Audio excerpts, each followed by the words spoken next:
Hi, and welcome to Hale Off The Trail, a podcast for the everyday outdoor enthusiast. We're Olivia and Colton Hale, a married couple from Ohio turned full-time RVers in 2020. Over the last few years, we've been on some crazy adventures. Sit back and relax with us as we take a break from hiking and share how we manage this unpredictable lifestyle together.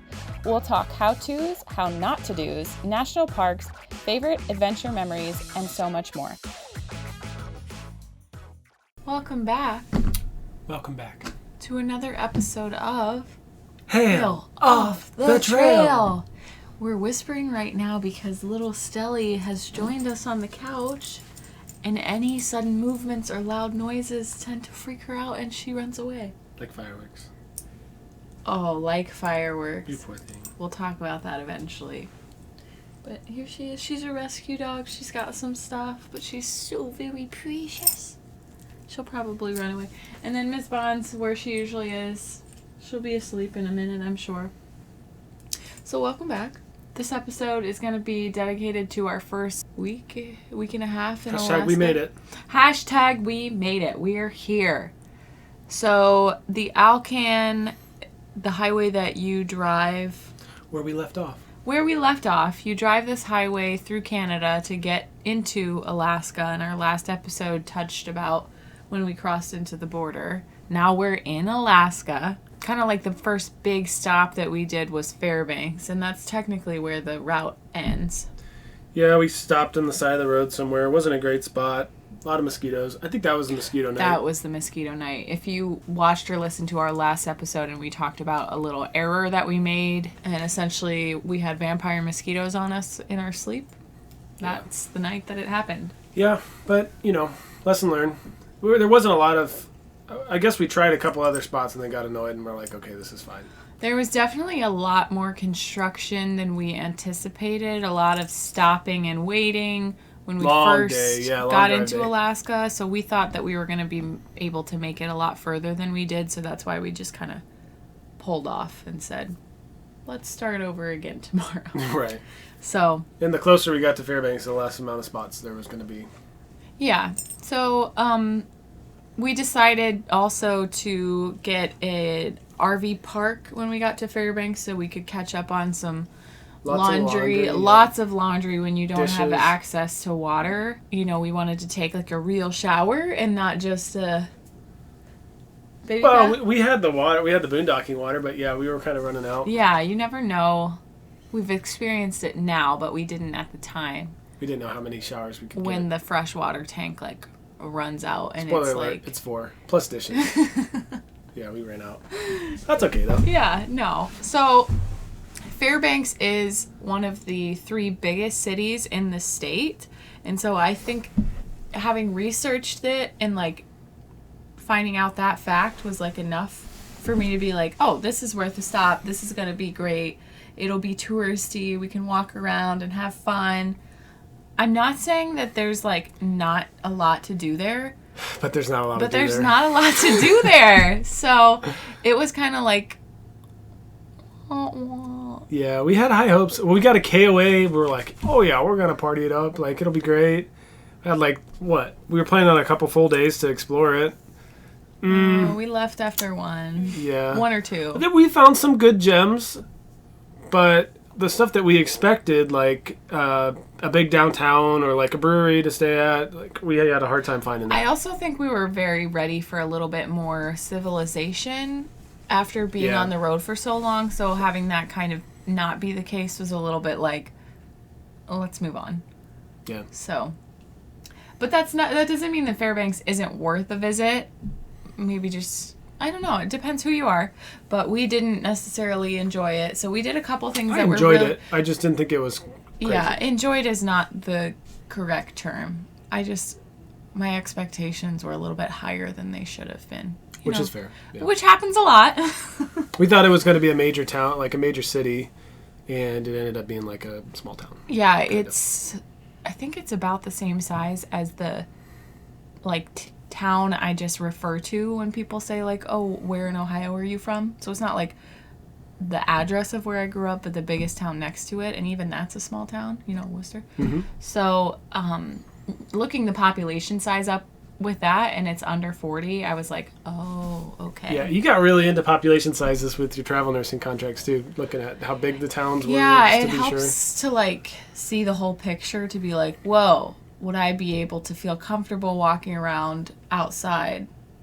I don't know, and just like traffic. Does it feel and like stuff. a big city? I Does feel it like feel that's small? Yeah. That's a good thing to look up. In less than 40s, like Right? Small, in my opinion, yeah. Yeah.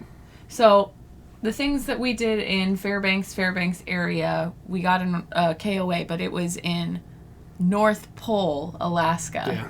Which my mom and my dad had taken a cruise to Alaska, and I guess they went up to Fairbanks, so they knew about this. Like, my mom had texted me and was like, oh, did you go to North Pole after we had gone? And I was like, yeah. I just was surprised because even though it's like, oh, the North Pole, and there is like a little touristy area, it's not something that I would think people would go out of their way to see in Alaska. Maybe I'm wrong. If you like Christmas, it's Christmas all year round there. Even the light poles are like candy canes. It's cute. Yeah, the town. But it's when we went, it wasn't anything crazy. I don't know if we're in like the thick of tourism season right now, yeah, I don't but know. Who knows? It's the beginning of July right now for anyone that's curious. For us. So, North Pole, Alaska, the big things that we did were Santa's house. Santa! Oh my God! And we walked the biggest Santa I've ever seen in my life. Yeah, so essentially it's like right off the highway, this little shop. Santa's house. Yeah, Santa's house. I mean, let's be real. It's Santa's house. Yeah. And there's a big parking lot. And there's a ginormous Santa statue. And I had this thought, and then I sent a picture of it to my dad, and he said the exact same thing. So I was like, I know where this part of my brain has come from. The buttons of Santa's jacket are very close to nipple area. And I feel like they could have adjusted that a little bit. Yeah, looking at the picture... We'll put it here. Yeah, we'll definitely. It doesn't make sense. Like the buttons are one on each side where each nipple would be, but it's a nipple area. I didn't see it. You did. I definitely noticed that right away. But we went over and we got a picture with Santa, and there's a little sleigh that you can stand in. So, we had to do that. It was very cute. While like biker guys were watching, it was funny. There's like a whole bunch of bikers there. But I didn't see as many children there as I anticipated with it being Santa's house. There was a lot of elderly people. Yeah. But it was still a vibe. The whole outside of the building is decorated and it's all cute. And then we walked over, so it's like a separate business, but it's I don't know. On brand for the area. It's called the Reindeer Academy. Ooh. It was cute. We didn't go in, but you could see all Santa's reindeer over there. Yeah, there were real live reindeer in a fenced-in area, and you could, I guess, pay to go in and feed them. And it's cute. Didn't feel the need to go in. We didn't feel the need to do that, but I definitely could tell that it would be like a good activity for a little kid or somebody that's like really obsessed with reindeer. Or Santa, yeah. Or Santa, because he lives there. Yeah, we didn't get a scoop on the names, though. We just kind of, like, watched them and then left. Yeah. I mean... They were cool. They're a type of deer. Yeah, it's definitely cool to see in real life, but... Yeah. Moving on. So then we went into Santa's house, which I had a good time walking through. A lot of souvenirs, yeah. Well, we hadn't seen souvenirs in so long. Yeah, and, like, I used to get like this a lot when I worked night shift, like... The first time you go out in a public place that has more than like 5 people there and you haven't seen so many people that aren't like patients in so long. It was like when we crawled out of COVID. Yeah, where I finally saw people again. I'm just like, oh my gosh, I need to look at everything and take in everything. And I guess the whole thing was really just like a souvenir shop, and then they had like a little cafe. Yeah, a little known fact about us, we collect ornaments everywhere we go, so we're like into the Christmas spirit. So it was cool. They had a lot of ornaments to choose from. Lots of different options. We've seen a bunch of different like Christmas houses, right? Like that have just Christmas souvenirs. So like it was similar to all of those. Oh yeah, like Leavenworth and where was that? In Ohio? It's in Michigan. Bonners. Is that what you're talking about? Was it?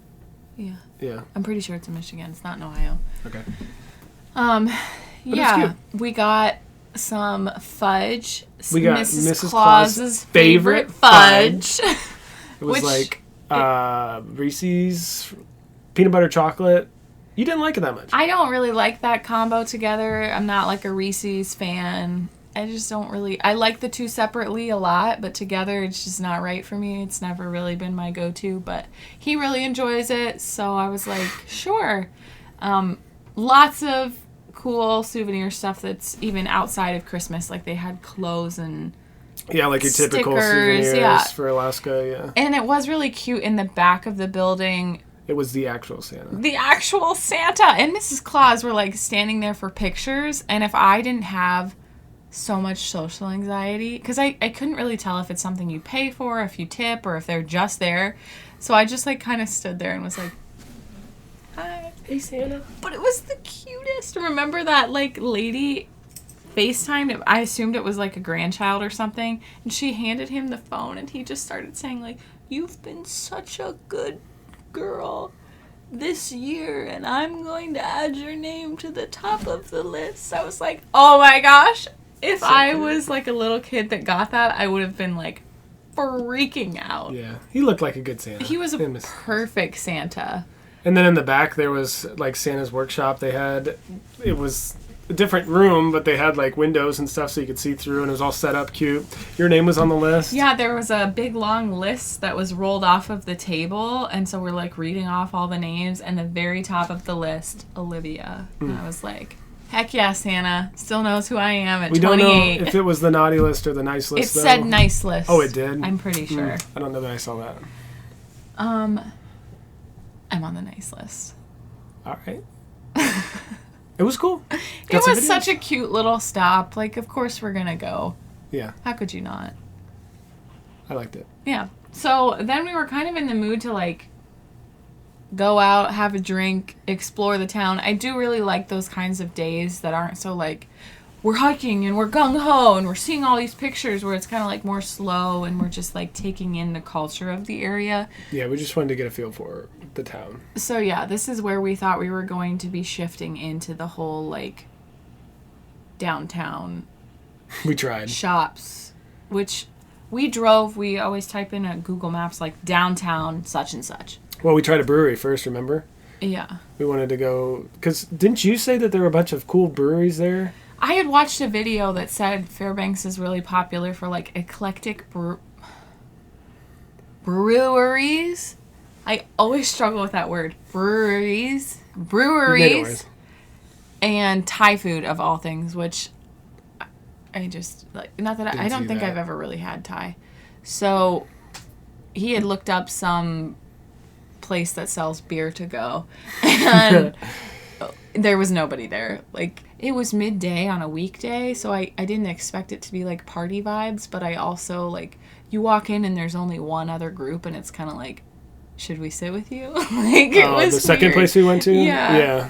It was still a really cool vibe, though. There were stickers everywhere, and there was a lot of, like, local art on really the walls. I love looking at, like, local people and the art that they've made. Especially we got paintings. A little flight. Didn't get any food there, though. It was a weird... It was there like was a not a lot menu. of options, and we were at a point where we needed more food than that. So yeah. So we hung out there, drank the flight, tried some beers. You liked a couple of them. I don't like beer, so I choked it down per usual. Tried a seltzer. Yeah. And then we got some lunch. Yeah, we just won't... I'm not sure that this is the name. I don't remember for sure, but it wasn't great, so we just won't include that. Yeah, it was just okay. Service, not good. Just okay. Yeah. So, yeah, Fairbanks, can't really say was we tried. exciting. We're not a museum couple, I would say. Kinda, with the national parks we always walk through. I know, but is that a museum? That's a visitor center. I feel like museum is that on like 20 higher levels where you're walking through to read and to learn all day. And I had a blast. I did have such a good time. That's not what I mean. Like, when you look up Fairbanks and you read, like, things to do, high up there is, like, go to the Museum of the North. Yep. And that's at the University of Fairbanks. And since the downtown thing didn't work out. We were like, let's check it out. Let's see what we can see. And we decided to go. I don't remember what the price was. Was it like $16 a person? No idea. It was reasonable. Like we'll put it up. Yeah, not bad at all. So we went in and we got tickets, and I did have a much better time than I expected. I was like, oh, I'm going to really try and immerse myself in this and read and, take it all in. But I was intrigued by the stuff that we watched and read. Oh, yeah. It's tough for me to, like, rationalize buying a museum ticket just to look at pictures. I really rarely read stuff. So... But it was good. There was a lot of pictures.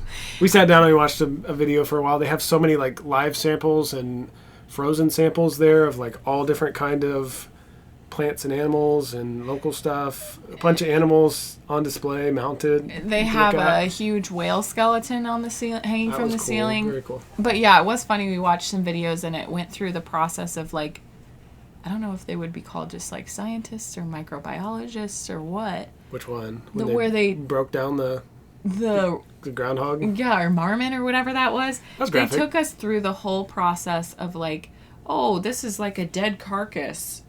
Pull it out from the drawer. We're going to take the meat out. Yeah, we're going to put let these... it dry for months. We're going to put these beetles on it and speed up a time lapse of them just like eating the rest of the flesh off of it. I was like, this is so... Like, I can't look away, but also like, what if a kid pressed this button?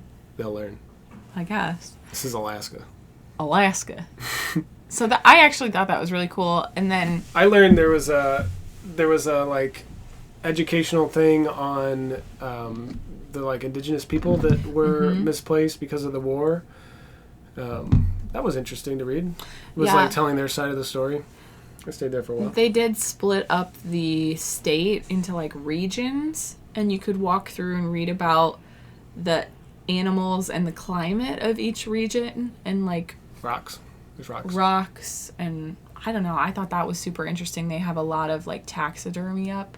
You walk right in and there's like a huge brown bear. So I made you take a picture with it. They have like polar bears you can look at, and then a walrus. Remember those wolves? Those are huge. Yeah. So that is just like really cool. And there's like a coffee cafe or whatever, and I didn't realize until he had gotten to go get the car because it was raining. Yeah, you had your princess to pick moment. Me up. If you go behind the coffee cafe, there's like another little. What's the word I'm looking for? It was like a seasonal spot for displays or whatever. Oh, was it? I thought it was permanent. No, that's what it said. It was they would like rotate stuff in and out of there. Well, you weren't there.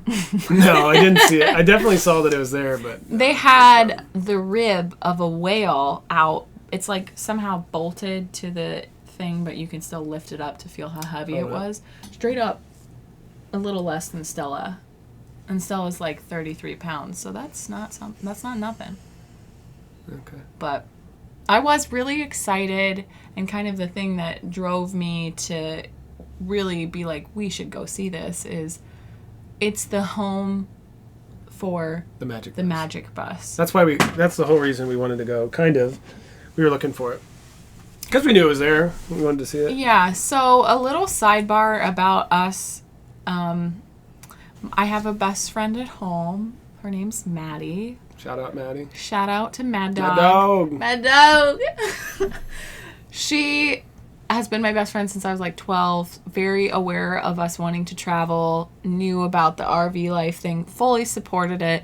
And like a week before we were about to leave, or even a few days, this is back in 2020, she came over and was like, oh my gosh, you guys have never heard of this Into the Wild movie. You have to watch it with me. Before you go, you're going to love it so, so much. And if you've never heard of what that is, it's what? It's like a documentary, almost like... Well, there was a book. It was written based off of this person's life, and then they made it into a film. But it's about Christopher McCandless. Is that, I think? Alexander Supertramp. Yeah, that's his pen name or like pseudonym. Yeah. He was this young guy. Grew up in California with a family, you know, parents and a sister, and he decided to like leave society behind and wanted to pursue a more sold everything nomadic lifestyle, like didn't tell his family where he was going, got rid of his car, went by a different name, and just was like, F it. Like, I'm out. And the movie was really, really inspiring because he was going to all these places that I was like, I want to go there. And we have the same, like, we're cut from the same cord. And this is amazing because I'm from a family farm, lived in Ohio my entire life. So it was like just wanderlust completely. And I didn't know the storyline. So, you know, huge spoiler alert if you haven't seen it. He ends up dying. In the magic bus. In the magic bus. He ends up getting to Alaska, and he finds this abandoned bus on a trail. Yeah, and he, like, holds up in it for the winter. And then just can't make it. He's slowly starving to death, and it's still, like, up in the air what the true cause of death was, if it was starvation or if he ingested some kind of berries or something. Bad plant, or, like, a mixture of both. But he, like, journaled throughout the whole thing, which is what I do, too. It's just, like, so close. It's too close to home. And it was, like... He talked a lot about how life is, like, a solo journey, and he doesn't need people, and I think he was just super misunderstood. And then there's, like, a quote from the movie, or maybe it was in his journal, where it's, like... It's the last thing he wrote. Happiness is only true or real when shared. Yeah. Ah! That was, like, his dying words, I guess he wrote last. So freaking sad. Yeah. And so he was only 24 when he died, and I think, like, only a couple weeks after he died, some hunters found him. Moose hunter, yeah. In the bus. Yikes. I can't even imagine that.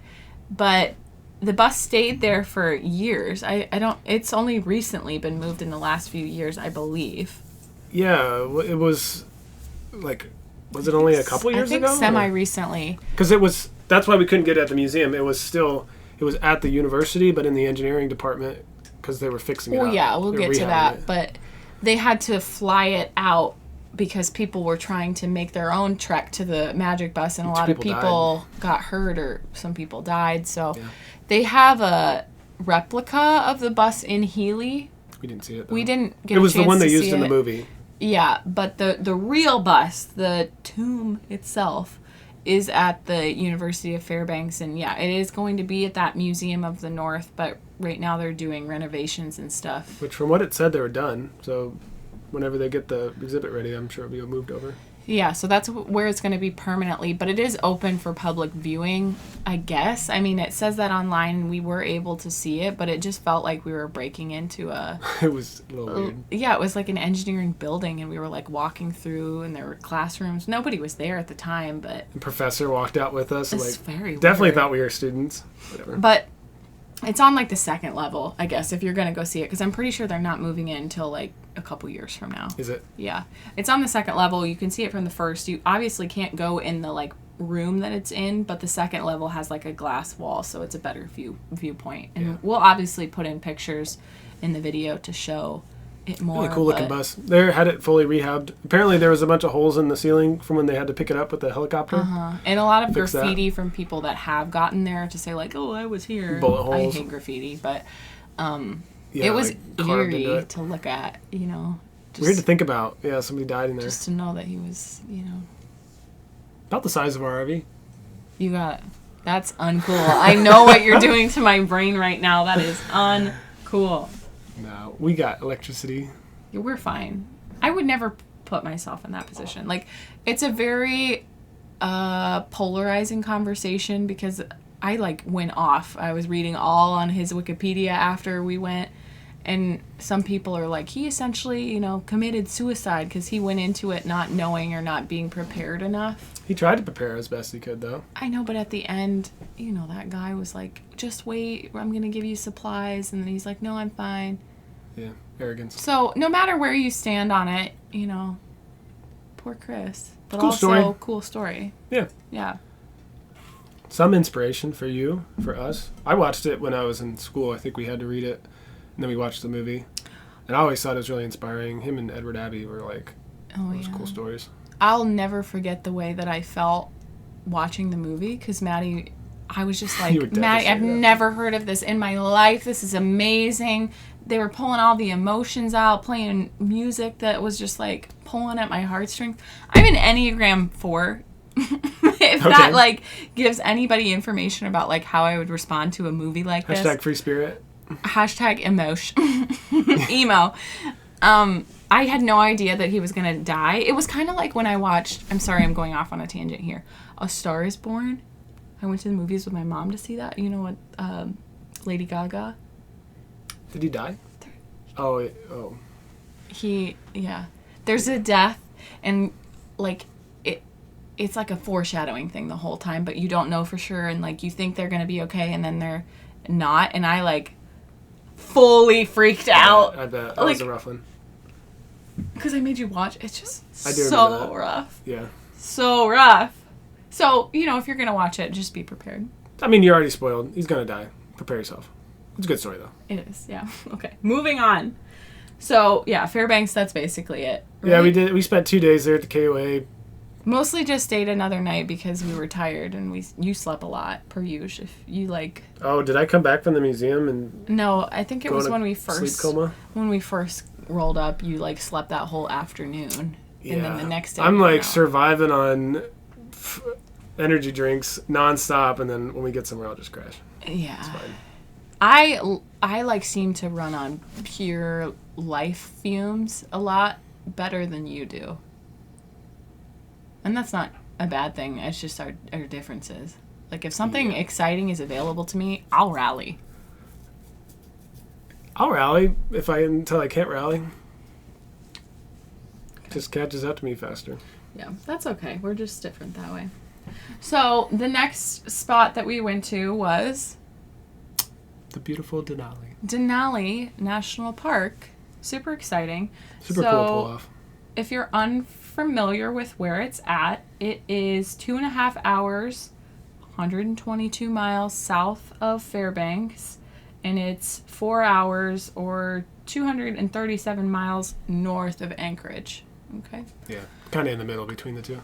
Yeah, so again, with this trip this summer in Alaska, we're trying to save as much money as possible, so we are trying to boondock as much as possible. And we're using iOverlander to kind of look for places that people have said that you can stay and that are great pull-offs. So that's what we did this time. Kind of, yeah. We had a few places in mind, but they were pretty far below Denali, like the action. And we kept getting further and further, and eventually we were like, well, we're getting kind of far. So we just turned around and found somewhere. But that place was on iOverlander that we did find. Mm-hmm. Worked out perfectly. We were just on this, I guess it was an old, where the road was before they redid it. And it was right along the river.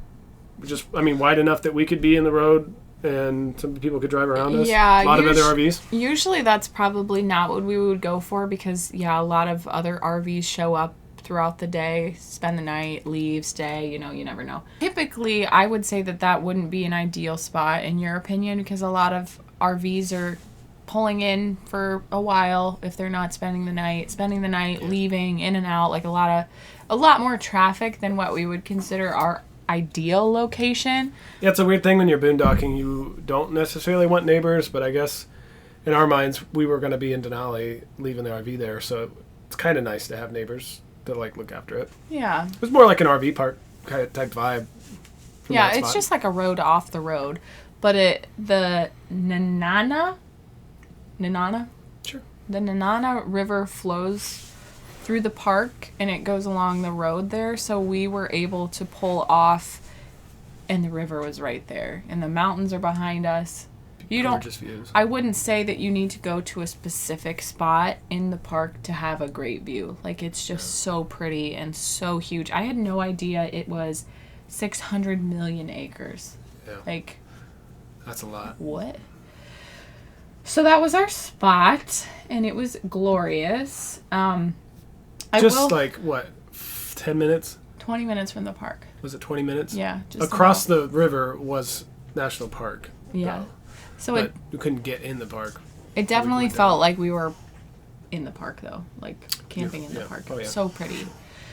I will say... if you're watching this, I don't know how long these videos are going to stay up, but right now it's July 2023, and the park has had a landslide issue that's affecting the normal main road that goes to what's the farthest road mile in there? Mile 43?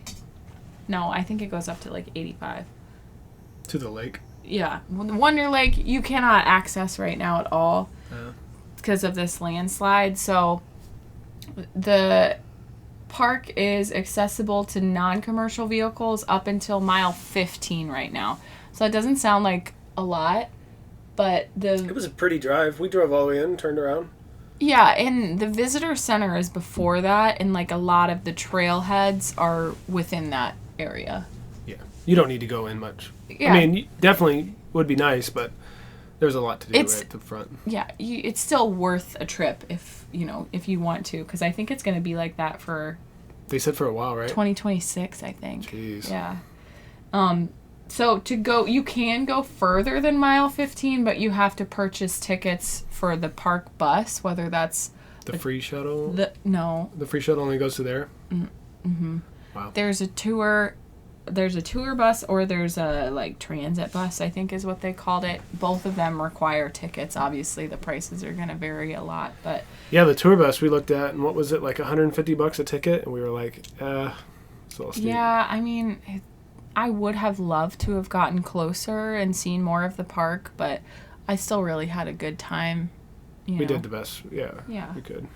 So I did a little research, so pardon me for looking over here. It says complete road closure is in place from mile 43 on due to the landslide and expected to remain closed until 2026.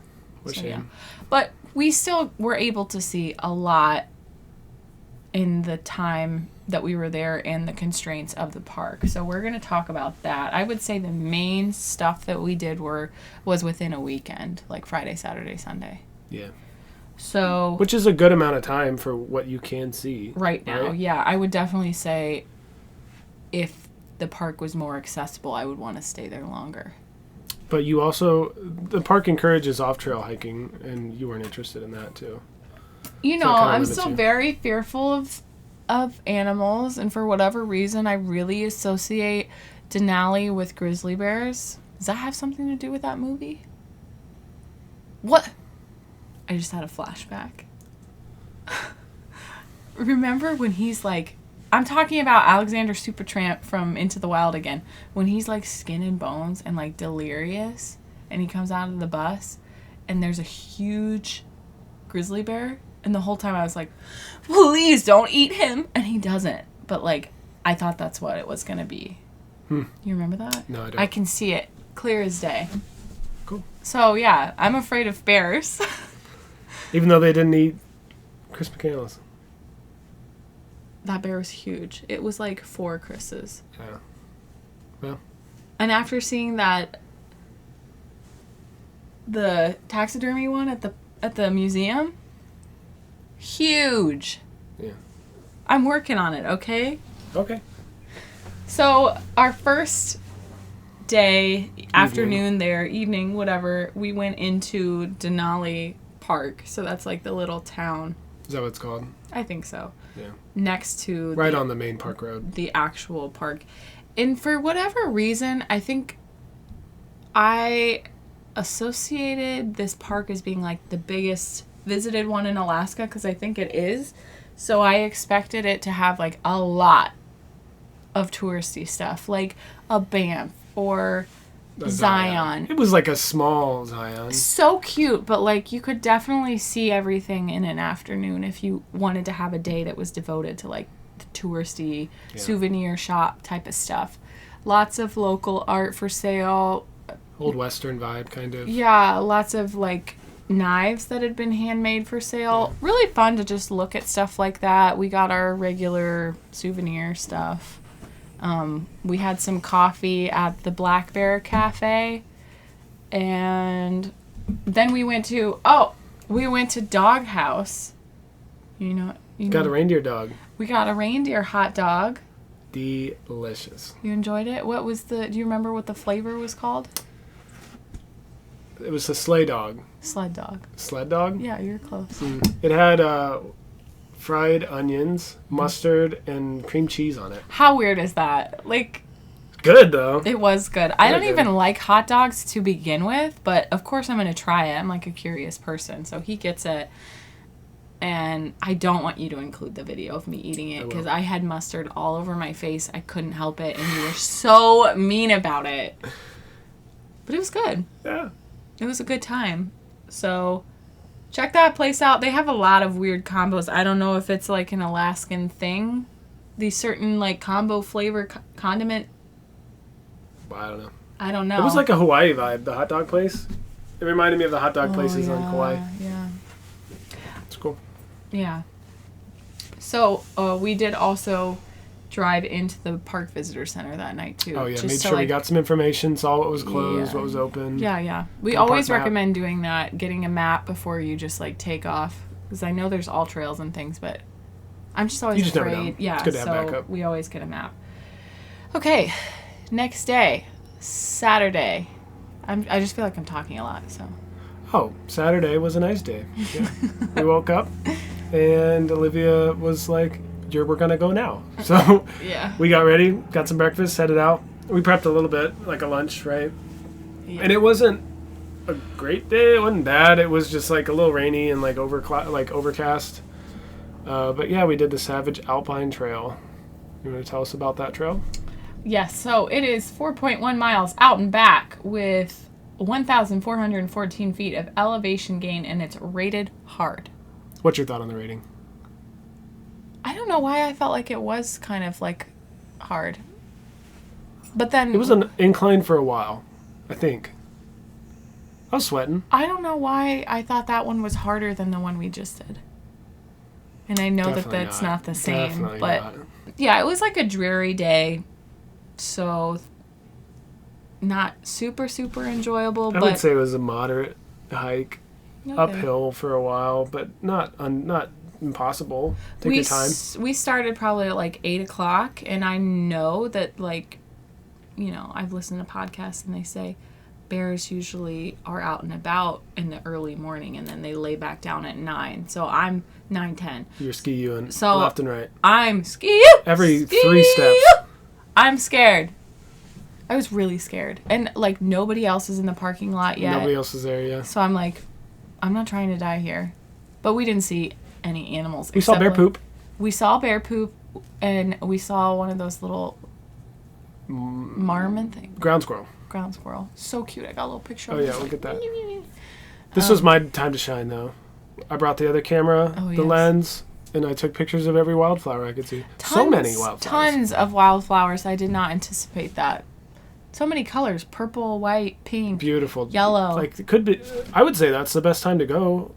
With all the flowers that were blooming, that was amazing. Yeah. See all of them. You can definitely tell, like, once you get past the incline, there's, like, a rocky area that's, like, overlooking the valley or whatever, where the road is and where Denali would be if it wasn't cloudy. You could see it, yeah. So it could be a really good viewing area, but that day it was very cloudy. I had no idea. Cloudy, windy, and cold. Remember, we sat up top for a while, and I was so cold. I got like a little time-lapse video to try with the clouds and the mountains. Yeah, you're really into that right now, and freezing. I support just that it was cold.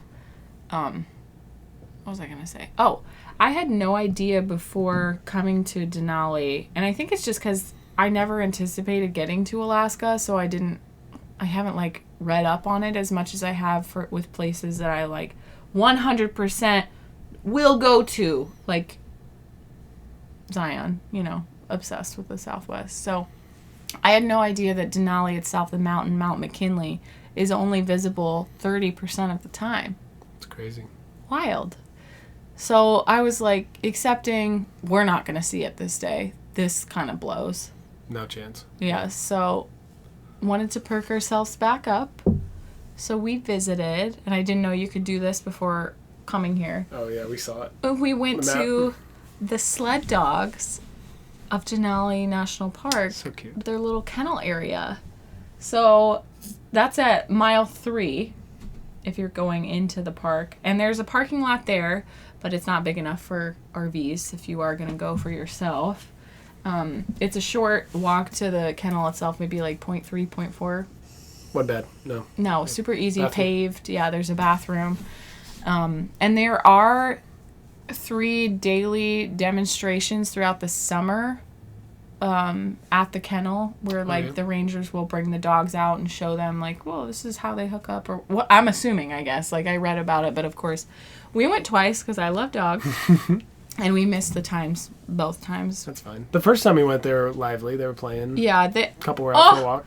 There's this thing that I read about where like their off season is right now because, you know, sled requires snow. So summertime, no snow.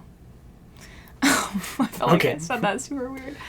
So what they do in the summer is that they like get adopted by some volunteers for just the summer, and the volunteers like take them on multiple walks during the day and like love on them for a summer. Cute. Isn't that cute? They were cute. They were really cute. So they weren't Siberian Huskies. They were Alaska Huskies. And we didn't know the first time we went around that you can like casually touch them. Like, what do they say? Don't like stick your fingers in and like pet them in the face if they don't want to or anything. But if they're like coming to you, you can pet them. So we left. We saw some people petting them. We're like, why are you doing that? And then we heard the lady was like, you could do that. So we circled back around. And yeah, I straight up under my breath was like, some dude was sticking his fingers in the fence to pet the dog's head, and I was like, that's not allowed. Typical Olivia. I'm such a narc. He didn't hear me. But the second I found out it was allowed, I was like, I'm going to pet these dogs. They had the cutest names. Do you remember any of them? Venture, Cusco, Summit. Summit. That was a cute one. Royal. I like Josie, Royal. Elsie. You like Summit, right? That was your favorite? I love that. Pretty That's eyes. such a cute name. Yeah, and it Munchkin came up to me. Oh, Munchkin. Yeah. So cute. They had, you know how at trailheads and stuff they have signs. They had signs out there that went through like the responsibilities of these dogs, their like genetic build and what makes them capable of doing this. And they're under ideal conditions, I think they can run up to like 60 miles in a day. Wow. And they can withstand, I want to say it's -40. What are you looking for? Oh, you're just scrolling. -40 degrees Fahrenheit because of their like undercoat. I think it's this one. Yeah, and something the way that their like blood pumps to their legs, it prioritizes keeping the blood in by their organs, and so their legs can get to like freezing temperatures and be just fine. Oh, I was right here. Under ideal conditions, it's possible for the dogs to run 60 miles in a day. That's on crazy. Winter patrols, the dogs average about 5 to 6 miles per hour and cover 20 miles a day. Yeah, they're like wolves and some other animals. They have counter current circulation in their legs. The arteries and veins are intertwined, so the warm blood traveling away from the heart loses heat to the cooler blood returning to the paw that comes from the dog's core to stay warm, while the paws can be near freezing. That's trippy. That's like, what? And they're like not even as big as Bonnie. They're like 60 to 95 pounds. Bonnie's like 105-ish. So, really cool. They're all so cute. And it has a, how do we go back from here? Oh, there we go. It has like a little wall that's like a family roster. tree. Roster, yeah, where it's like a little selfie Of each dog, and it says their name and like what family or what litter they're from. I love dogs, so it was a great time. Like we went the next day too. Yeah. So that kind of closed out our day. After that, we went back. Oh yeah, we had a really great day the rest of the afternoon. Yeah, we had fun. We went back and made. That's when we sat out next to the river bend, and I did my watercolor, and you whittled that spoon thing, and the dogs laid there, and it was such nice weather. Yeah, it like really cleared up that afternoon, and it was really pretty, and that's it. Just a good night. Yeah, just chill, vibes. And then the next day, we kind of got up slow, I think, because I was like, I went overboard Saturday morning with getting up too early, and the hike was kind of wah-wah. Although I would recommend that hike. It was just a bad weather day. Yeah, and it did seem like in the mornings the clouds are in, so if you give it a little bit more time, the clouds clear out and you might get a chance to see Which is mountains. good for grizzly bears anyway, and bears in general. You know, they're more active. In the mornings, yeah.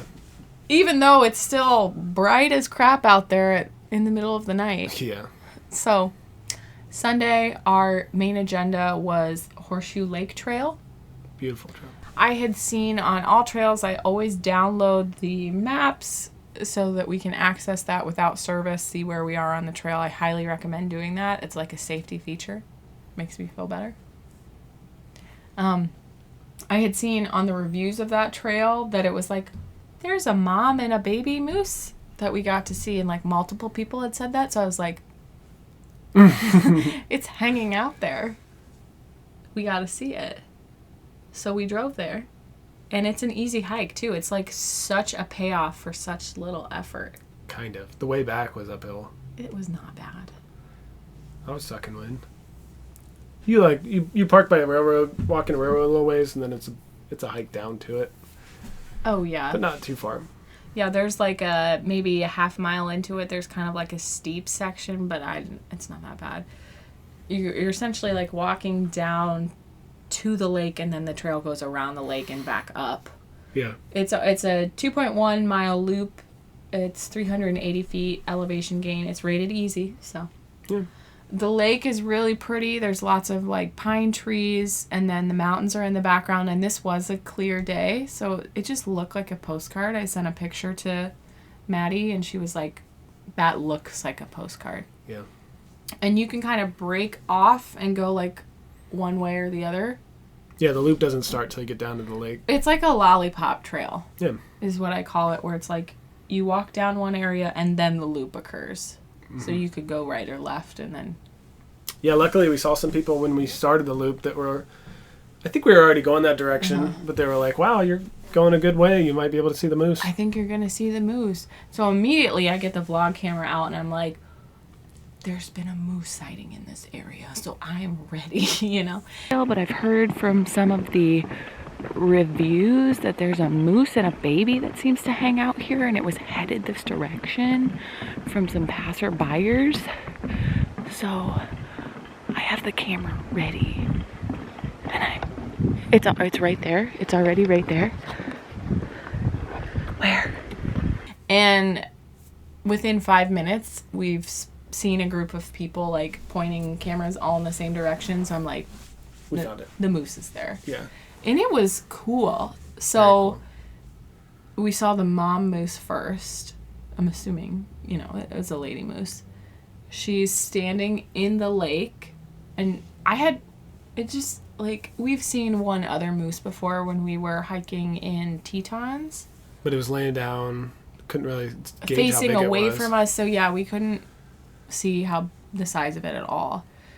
And this moose here in Denali was like dipping its head under the pond water up to like, so if its ears are here, like right here. Eyes are gone. I was like, what's it doing? And then it like pulls up this like vegetation that had grown at the base of the pond, or like the pond bed, the lake bed, whatever you want to call it. And it's just having a grand old time. Just, yep, eating.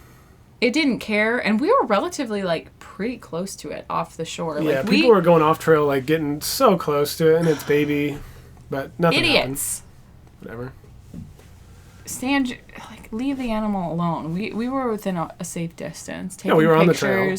We spent probably a good 25 minutes watching it, just letting it do its thing, and taking tons of pictures. Oh, we got such a cool picture of the moose eating the vegetation, just like chomping along, dripping with the lake water. And then, a plane went over top. That didn't freak it out. A little bit. Yeah. It wasn't with the baby. The baby kind of like left, remember? And then it came back a little bit. The baby stayed on the edge of the shore because the water was too deep for it. Oh. So precious. But then the Alaskan Railroad train came through. It pieced out. And the moose got upset. Yeah. And started running back to its baby, and then they retreated into the forest. But I got a picture of it running, and it like is kicking up its legs in the water at the perfect second, and I was like that is a good picture. Yeah. That's cool. It was good timing. We were ready to keep going on anyway, so I would have sat there longer, but it's fine. I was surprised like, I just assumed it's such a small lake. Like, oh, it's not very deep. But then when she started to leave, her legs are like ladders, bro. Yeah. Didn't we see somewhere at a museum that their shoulder, they're like 7 foot? I don't want to quote something like that, but yeah, I think so. Very tall. So yeah, we'll definitely pop the pictures in because I was so excited to take them. Then we walked around the lake. It's really pretty looking back at where the moose were. We took some pictures of ourselves that are pretty good too. And then finished the hike, climbed back up. Remember the beaver dam? Oh yeah, It was made by beavers, the lake. Beaver dam. Made by beavers, Made by beavers.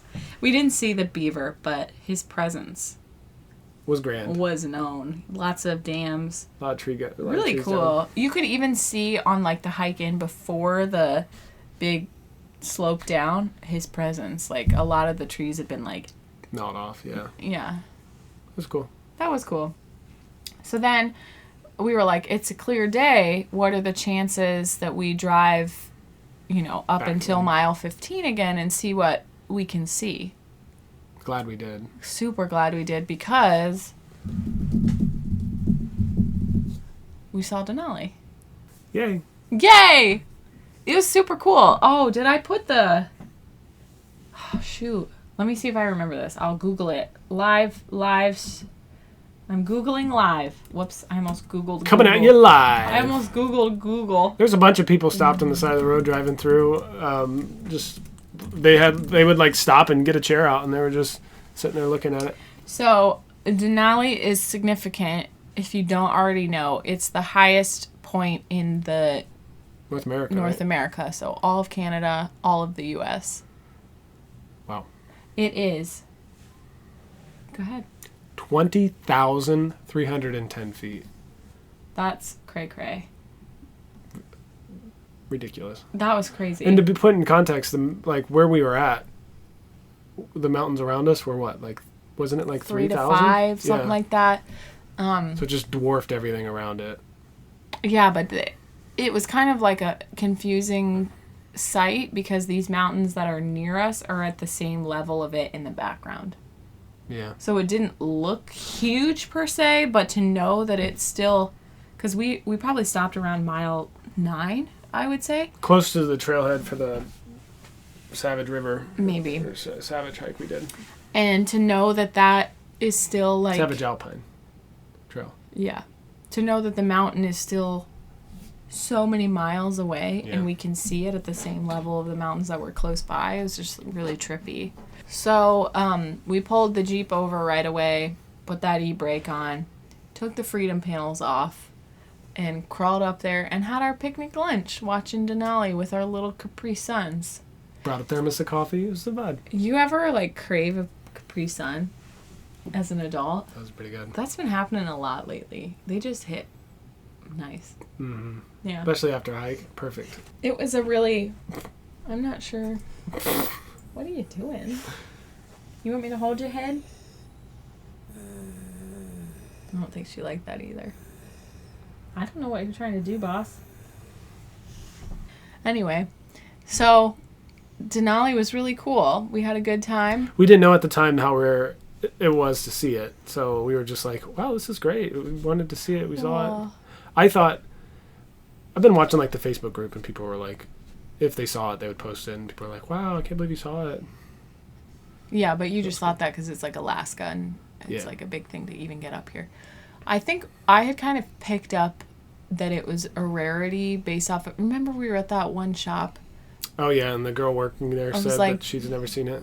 Yeah, but I think she was just a seasonal worker anyway. Excuse you. And the couple was like, yeah... Everything worked out. The sun was on our side, and we saw it. And the chick was like, "Wow, that's great." she was didn't so care. She was unenthusiastic. just there to work.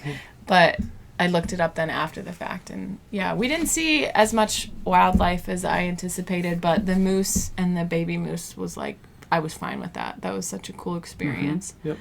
So, I liked it. Yeah. We went back. Did we spend another day there? I don't think we did. No, we woke up the next morning and headed out. We headed out, yeah. great time. Great time. Would recommend. Still go if you're if you think it's like, oh, should I go? Some of it's closed. I think if we went again, I'd want to do the train or the shuttle in.